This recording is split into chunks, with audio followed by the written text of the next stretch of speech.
What is the correct SPF for me? Yes, that's what we're going to discuss in this last episode on sunscreens as we get into choosing the right sunscreen for you. The first thing to understand is that what SPF gives you how much protection. So while we are mostly talking about 30, 40, 50, 60 SPF, guess what's the least SPF required to call a product or to have a product be classified as a sunscreen? 2. Yes, any product that has an SPF of 2 can be considered as a sunscreen according to the US federal guidelines. Those products probably come under minimal sun protection products, but yes, they are sunscreens as such. According to these guidelines, any SPF between 2 and 12 is considered a minimum sunscreen protection agent. SPFs between 12 and 30 are considered moderate sun protection, and a high sun protection product would have an SPF above 30. And as per the European Union guidelines, the minimum SPF number is not 2 but 6. That's it. So the EU guideline kind of looks like this. EU doesn't have a continuum of values, but there are specific stop points and the SPFs are rounded off to the closest or to the immediate lower value. So for low protection category, you have SPF 6 and 10. Medium protection sunscreens would have labels of 15, 20 and 25 SPF. High protection at 30 and 50 SPF, and very high protection would be more than 50 SPF. So whenever you see this 50 SPF, it's more of the EU than the US FDA classification. The sunscreen recommendation kind of stops at 50 plus. However, it is possible to have sunscreens with 100, and the highest SPF sunscreen that I have tried on myself had an SPF of 1000. However, when you look at the protection offered by the SPF, especially in the higher range of numbers, there is not a very big advantage for SPF 50 over SPF 30. For example, SPF 15 can give you a 93% protection against UVB rays, while the protection goes up to 97% when you move to a 30 SPF product. However, you only get 1% extra, that is 98% protection when you move on to 50%. In other words, an additional 20 SPF just adds 1% extra sun protection because you're already on 97%.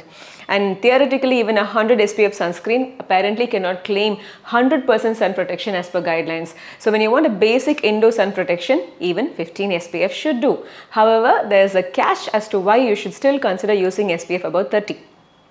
Many studies have proven that people do not use adequate sunscreen. People miss out on areas. People don't always like to reapply sunscreen. And what has also been proven is that when you are less likely to reapply, when you're likely to miss out in certain areas and you do not use the adequate amount of sunscreen, a higher SPF sunscreen will still manage to protect you much better than a 15 SPF one, which is why you always look for 30 plus. On the other hand, if you're someone who will sit down and do a proper sunscreen application, you can get away with a low SPF sunscreen as well. It depends entirely on your environment and circumstances. Further, you can also use a double layer sunscreen rule, which will ensure that you don't miss out on coverage as compared to when you use a single layer application technique. You basically apply 2 coats of sunscreen, allow around 10 to 20 minutes between applications, so the double application doesn't feel heavy on your skin even if you're applying it twice, and that helps the SPF work or stay for longer. And all of this discussion so far, we've been focusing on SPF, but more important than that for preventing skin darkening and skin aging in the context of Indian skin types is the UVA factor. You see this as a UVA with a circle around it, the letters UVA with a circle around it, or you will see it as a PA factor with pluses next to it.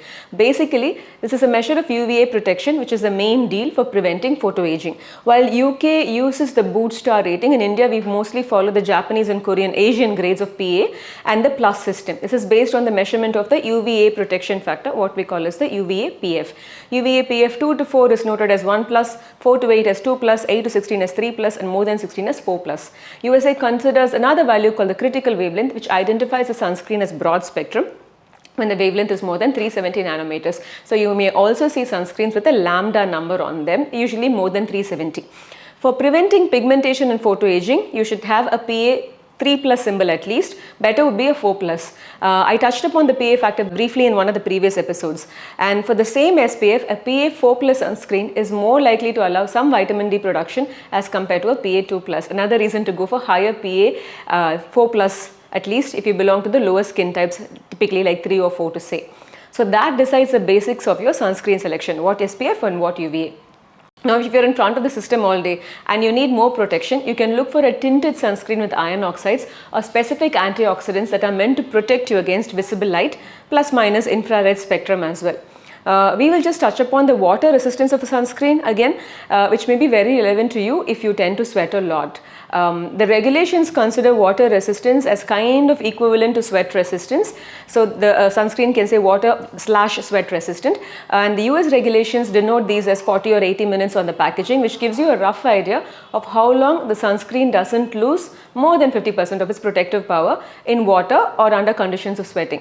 So you can specifically look for sunscreens which say durable or water resistant if you're going to use your sunscreen in water or under high sweat conditions. Basically that's about it. So not everyone finds their perfect sunscreen in the first try. So even with the best numbers, best ingredients, ultimately it is a matter of how comfortable or how well your skin adapts to the sunscreen. As a daily wear product, the last word is all about comfort.